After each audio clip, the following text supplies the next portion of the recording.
नवरात्रि के पवित्र दिनों में माँ दुर्गा अपने भक्तों की सच्ची भक्ति को जरूर स्वीकार करती हैं। लेकिन क्या आपने कभी सोचा है कि माँ को सबसे ज़्यादा कौन सा प्रसाद पसंद है? सोना, चांदी या महंगे फल? आज मैं आपको एक ऐसी सच्ची और दिल छू लेने वाली कहानी सुनाने जा रही हूँ, जिसे सुनकर आपको समझ आएगा कि माँ दुर्गा को सबसे ज़्यादा क्या प्रिय है। यह कहानी है एक छोटी सी बच्ची की, जिसके पास माँ को चढ़ाने के लिए कुछ भी नहीं था, लेकिन उसकी सच्ची भक्ति ने ऐसा चमत्कार किया कि खुद माँ दुर्गा उसके सामने प्रकट हो गई। इस कहानी को अंत तक जरूर सुनिए, क्योंकि इसके अंत में छिपी सीख जिंदगी बदल देगी। तो चलिए शुरू करते हैं। माँ दुर्गा और भूखी बच्ची की अद्भुत कहानी। एक छोटे से गांव में राधा नाम की एक गरीब लड़की रहती थी। वह बहुत छोटी थी, लेकिन माँ दुर्गा की बहुत बड़ी भक्त थी। नवरात्रि के दिन चल रहे थे। गांव के लोग मंदिर में फल, मिठाई और बड़े बड़े प्रसाद चढ़ा रहे थे। राधा भी माँ दुर्गा को कुछ चढ़ाना चाहती थी, लेकिन उसके घर में खाने के लिए कुछ भी बड़ी मुश्किल से मिलता था। एक दिन उसने अपनी माँ से पूछा, माँ, क्या मैं दुर्गा माँ को कुछ चढ़ा सकती हूँ?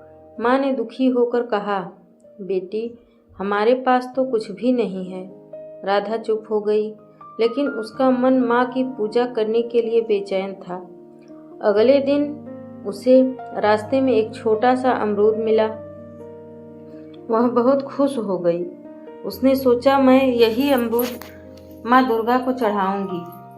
वह मंदिर की ओर जाने लगी।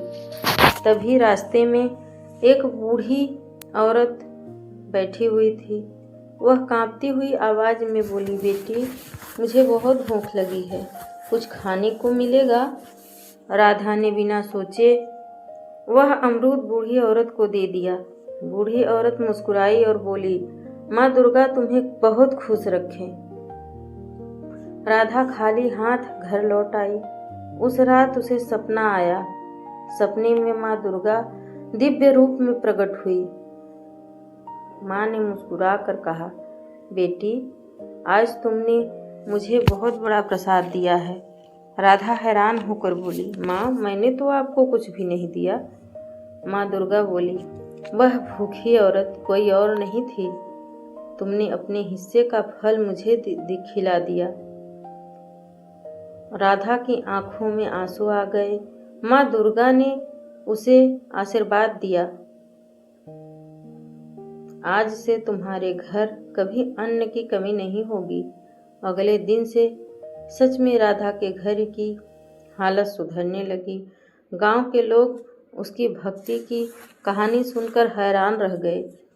दोस्तों, इस कहानी से हमें एक बहुत बड़ी सीख मिलती है। माँ दुर्गा को महंगे प्रसाद या बड़ी पूजा से ज़्यादा सच्चे दिल और दया भाव पसंद है। अगर आप भी किसी भूखे को खाना खिलाते हैं या किसी की मदद करते हैं, तो समझिए आपने माँ दुर्गा की पूजा कर ली। अगर आपको यह कहानी अच्छी लगी हो तो वीडियो को लाइक ज़रूर करें, और ऐसे ही भक्ति और प्रेरणादायक कहानी को सुनने के लिए हमारे चैनल SSNP स्वरा वॉइस को ज़रूर सब्सक्राइब करें। जय माता दी। कहानी में अंत तक बने रहने के लिए आपका बहुत बहुत धन्यवाद।